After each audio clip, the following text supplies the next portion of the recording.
so there's just one other quote that I did find, because I mentioned at the beginning how Jenna Bans, a lot of her writing experience has come from Shondaland shows. So I found a little quote from her about what she had learned from Shonda, from working with Shonda Rhimes herself. And she said that she learned about never shying away from telling the boldest, most controversial stories.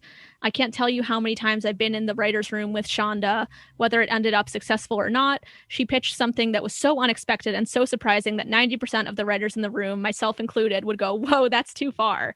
It's fearless storytelling, and she's the queen of it.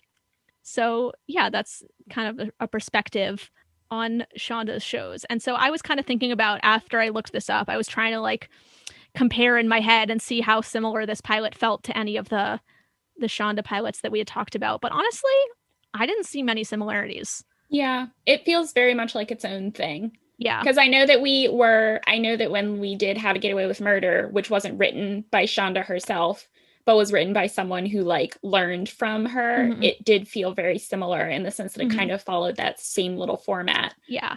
But this But feels also, very, I mean, it's a different type of show. It's not really yeah. focused on like a work group.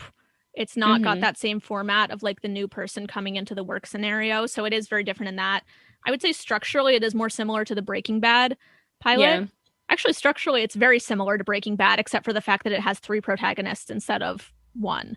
Yeah. Because it starts with a flash forward of Mhm. them kind of in the midst of their crime thing that they're doing, and then it flashes back to show us the circumstances, the emotional circumstances and the financial circumstances that led each of them to determine this was their best option. So yeah, actually structurally it does follow a similar pattern to Breaking Bad, except it's less, I mean, it's split between three characters, and it's also more of a, this is a comedy drama, um Yeah. rather than Breaking Bad, which is pretty much serious.